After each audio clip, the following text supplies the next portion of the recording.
Hello everyone, welcome to our channel let's discuss. Friends, आज हम आप सभी के लिए क्लास 10th का साइंस सब्जेक्ट का वर्कशीट नंबर 43 लेकर आए हैं। और यह वर्कशीट आपका 12 अक्टूबर 2020 के लिए है। फ्रेंड्स, आज आप सभी के लिए एक नया चैप्टर है और ये बहुत ही इंटरेस्टिंग चैप्टर है। बहुत ही अच्छा चैप्टर है, ये स्कोरिंग चैप्टर है। फ्रेंड्स, अगर आप हमारे चैनल पे नए हैं तो हमारे चैनल को सब्सक्राइब कीजिए, लाइक कीजिए, शेयर कीजिए और बेल आइकन को प्रेस कीजिए ताकि आपको लेटेस्ट नोटिफिकेशन मिल पाए। तो आइए हम इस वर्कशीट को बहुत ही अच्छे तरीके से प्रॉपर वे में डिस्कस करते हैं। और मैं गारंटी लेता हूं जो आपको ये वर्कशीट स्कोरिंग सब्जेक्ट है और अच्छे मार्क्स आप इसमें लाएंगे। बस आप पूरा जो है ना कंप्लीट वीडियो देखिए। चलिए स्टार्ट करते हैं। तो यहाँ देख पा रहे हैं आप जो हमारे आसपास के पदार्थ तत्व मिश्रण एवं यौगिक के रूप में उपस्थित होते हैं। अर्थात हमारा जो पदार्थ है, ठीक है, पदार्थ यानी एलिमेंट जिसको तत्व कहते हैं, वो किस फॉर्म में होते हैं? मिश्रण के रूप में, यौगिक के रूप में, ठीक है। तो ये पदार्थ हमारे इस फॉर्म में उपस्थित रहते हैं हमारे आसपास। अर्थात कोई भी हमारे इस पृथ्वी पर सब एलिमेंट है, कोई ऐसा नहीं जो एलिमेंट नहीं है। और तत्व ऐसे पदार्थ हैं जो एक ही प्रकार के अणुओं से मिलकर बने हैं। उदाहरण के लिए सोडियम, सोना, मैग्नीशियम इत्यादि। अर्थात तत्व जो है ना वो पदार्थ है जो एक ही प्रकार के क्या होते हैं, अणुओं से मिलकर बने होते हैं। जैसे आप सोडियम भी ले लीजिए, कैल्शियम ले लीजिए, मैग्नीशियम ले लीजिए, आयरन ले लीजिए, स्टील ले लीजिए, मतलब ये सोडियम, ये सारे जितने भी एलिमेंट हैं वो सारे एक ही प्रकार के क्या कहते हैं, अणुओं से मिलकर के बना होता है। और अभी तक हमारे 118 तत्व ढूंढे जा चुके हैं। आपको अगर पूछे अब अभी तक हमारे जो 118 तत्व है, जैसे कि हमारा जो मॉडर्न आधुनिक पीरियोडिक टेबल है, ठीक है, आवर्त सारणी है, उसको दिया है मोसले ने। ठीक है, इस मोसले ने आधुनिक आवर्त सारणी को दिया है और उसी को हम अध्ययन कर रहे हैं, उसी के विषय में हम ये अभी इंट्रोडक्शन पढ़ रहे हैं। ठीक है, तो ये देखिए इतना हो, इसमें से केवल 98 तत्व प्राकृतिक रूप में है। अर्थात जो हम 118 तत्व देख रहे हैं जिसमें 98 जो है ना एलिमेंट जो है ना सिर्फ क्या है, प्राकृतिक में पाए जाते हैं, राइट। बाकी सब मानव ने बनाया है। ये आपको समझ में आ गया होगा। अब देखिए आपको ये समझना बहुत जरूरी कि वर्गीकरण की आवश्यकता क्यों पड़ी। ठीक है, वर्गीकरण की आवश्यकता क्यों पड़ी? तो तत्वों को सुव्यवस्थित ढंग से पढ़ने के लिए तथा उनके अध्ययन को आसान बनाने के लिए हमें वर्गीकरण की आवश्यकता पड़ी। ठीक है, क्या है? तत्वों को सुव्यवस्थित ढंग से पढ़ने के लिए तथा उनके अध्ययन को आसान बनाने के लिए वर्गीकरण की आवश्यकता पड़ी। ये क्वेश्चन नंबर फर्स्ट का ये आंसर है आपका, राइट। ये क्वेश्चन नंबर फर्स्ट का उत्तर है। अब देखिए, अब आपको जो यहाँ नेक्स्ट पॉइंट दिख रहा है, सबसे पहले ज्ञात तत्व को धातु एवं अधातु में वर्गीकृत किया गया था। जैसे जैसे तत्व एक एवं उनके गुण धर्मों के बारे में हमारा ज्ञान बढ़ता गया, वैसे वैसे उन्हें वर्गीकरण करने का प्रयास भी अधिक होता गया और कई वैज्ञानिकों ने इनके वर्गीकरण को किया है बजाबते। जैसा कि आप देखिए स्टार्टिंग में जो तत्व का वर्गीकरण है, सबसे पहले जो वर्गीकरण करने वाले हमारे जो प्यारे साइंटिस्ट है वो है डोबेराइनर, जिन्होंने त्रिक सिद्धांत दिया था। और ये सिद्धांत 1817 में डोबेराइनर ये एक जर्मनी के विशेषज्ञ थे और इन्होंने त्रिक सिद्धांत दिया था। आपसे ऐसे ही क्वेश्चन पूछेगा जो त्रिक सिद्धांत किसने दिया था, तो आपको याद रखना डोबेराइनर। और ये आपके एग्जाम में ऐसे नहीं आते, सिर्फ एक नंबर में पूछे जा सकते, तो ऐसे। और गुण तत्व, और उन्होंने डोबेराइनर एक जर्मन विशेषज्ञ थे। वे समान गुण वाले धर्म वाले तत्वों को समूहों में व्यवस्थित करने का प्रयास किया। ठीक है, समान गुण धर्म है उसके अकॉर्डिंग कर दिया। अर्थात जैसे सपोज डेट इन्होंने जो एग्जाम्पल दिया वो देखेंगे, तो व्यवस्थित करने का प्रयास किया तथा तत्वों को उनके बढ़ते हुए परमाणु भार के अनुसार क्या किया, क्रमवार लगाए जाए तो 3 तत्वों के समूह प्राप्त होते हैं। अर्थात उन्होंने परमाणु भार के अनुसार उन्हें जो है ना क्रम में लगाने की कोशिश किया। और त्रिक के माध्यम तत्व का परमाणु भार उन 2 तत्वों के परमाणु भार का माध्य होता है। ठीक है, ये आपको इसी तरीके से आपको सॉल्व करना है क्वेश्चन। अब देखिए, अब डोबेराइनर के त्रिक सिद्धांत जो है ना, इनका तो हमने अभी स्टडी कर लिया। अब देखिए इन्होंने क्या दिया था, इसको हमें समझना है। ये देखिए इन्होंने दिया था, उदाहरण के लिए लिथियम को लिया, सोडियम को लिया और पोटासियम को जिनके परमाणु द्रव्यमान क्रमशः 6.9, 23 और 39 है। तो लिथियम एवं पोटासियम के परमाणु द्रव्यमान का औसत इतना है जो कि लगभग सोडियम के परमाणु द्रव्यमान के बराबर है।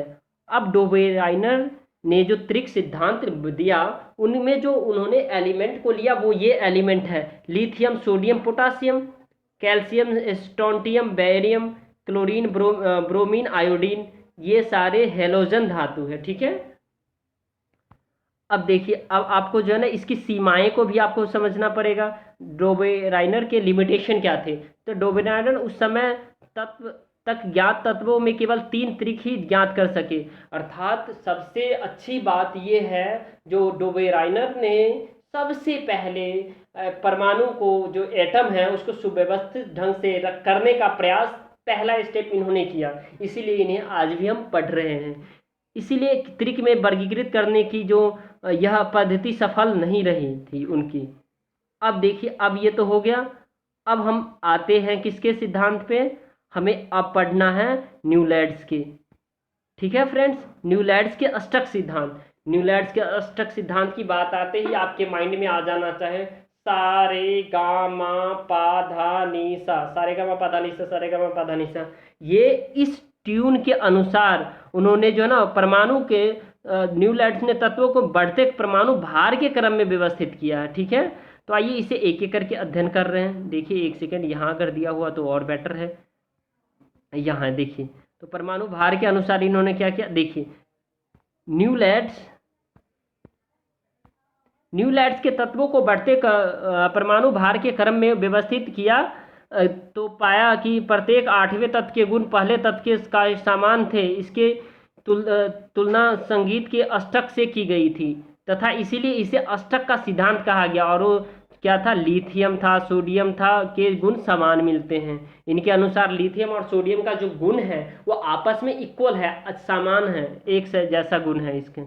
ठीक है फ्रेंड्स, अब हम आते हैं इसके सीमाएं हो गया। अब देखिए इनकी क्या था इनका, देखिए सा रे गा मा पा धा नी सा, डो रे मी फा सो ल टी। अर्थात इन्होंने इस ट्यून के अकॉर्डिंग इन्होंने क्या किया? परमाणु भार के अनुसार सजाया। जैसे हाइड्रोजन है, फ्लोरीन है, क्लोरीन है, कोबाल्ट है, निकेल है, ब्रोमियम है, लिथियम, सोडियम, पोटासियम, ये क्या है, क्यू सी यू, और रुबिडियम है, बेरियम है, मैग्नीशियम है, कैल्शियम है, जिंक है, स्ट्रोंटियम है, बेरियम है, एल्युमिनियम है, बोरन है, ये एल्युमिनियम है, क्रोमियम है, यट्रियम है, सीजियम है, लेंथियम है। ये इस तरीके से इन्होंने सभी को क्या किया? ऑर्गेनाइज किया। राइट, सारे गामा पाधानीसा के ट्यून के अनुसार। तो आपको याद रखना है इनके बारे में। और इनकी जो सीमाएं थी वो क्या थी? ये सीमाएं बहुत ही इंपॉर्टेंट है। ये सीमाएं आपके क्वेश्चन में भी पूछे हैं, इसका आंसर भी आपको लिखना है। यह निम्न कैल्शियम धातु हल्के तत्व पर ही लागू होती है और नए तत्व के गुण इस सारणी से मेल नहीं खाते हैं। ये 2 सीमाएं मैंने आंसर में लिखा है। और सारणी में तत्वों को समंजित करने के लिए न केवल तत्वों को एक ही साथ रख दिया बल्कि असमान तत्वों जिनके गुण में कोई समानता नहीं थी एक साथ रखे थे। अब आइए इसके क्वेश्चन आंसर, बहुत ही अच्छे क्वेश्चन है, इसको डिस्कस करते हैं। देखिए, तत्वों को वर्गीकरण करने की आवश्यकता क्यों पड़ी? पहला क्वेश्चन, इसका उत्तर आपको यहाँ है। ये देखिए, यहाँ मैं बता दे रहा हूँ, यहाँ मैंने लिखा है। ये देखिए, आपने 10वीं विज्ञान वर्कशीट नंबर 43 का आसान उत्तर के साथ। ठीक है, तो अब देखिए यहाँ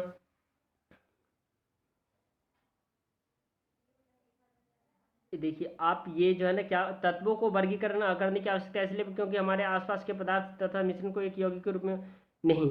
ये क्वेश्चन आंसर ये गलत है। ये आंसर क्या है? गलत है। आपको आंसर मैं यहाँ बता रहा हूँ फ्रेंड्स, जल्दी में टाइप हो गया है। खैर, आपको सही आंसर मेरा देना काम है। देखिए, आपको ये करना है, तत्वों को व्यवस्थित ढंग से पढ़ने व उनके अध्ययन के आसान हेतु वर्गीकृत की आवश्यकता पड़ी। ठीक है, ये आपका पहला का आंसर है। राइट, पहला क्वेश्चन का ये उत्तर है। ठीक है, आई होप आप समझ गए होंगे। उसके बाद आपको जो है ना क्या करना है, क्वेश्चन नंबर सेकेंड देखना है। क्वेश्चन नंबर सेकेंड क्या है? ऐसे 3 तत्वों के नाम लिखे जो डोबेराइनर के त्रिक के अनुसार त्रिक दर्शाते हैं। तो आपको 3 तत्व मैंने लिखा है। आइए, ये तो आंसर गलत है, ये आंसर आपका गलत है, गलत है। आपका आंसर जो ऊपर मैंने बताया उसे लिखना है। उसके बाद देखिए, लिथियम, सोडियम और पोटासियम है इनके 3 तत्व, ठीक है। अब क्वेश्चन नंबर हम सेकेंड पे आते हैं, सॉरी थर्ड पे क्वेश्चन नंबर। आप देख पा रहे हैं question number third. Question number third क्या है, देखिए, न्यूलैंड्स के तत्वों को 8 तत्वों की क्षितिज पंक्तियों में विभक्त किया गया है। सत्य या असत्य, सही या गलत है?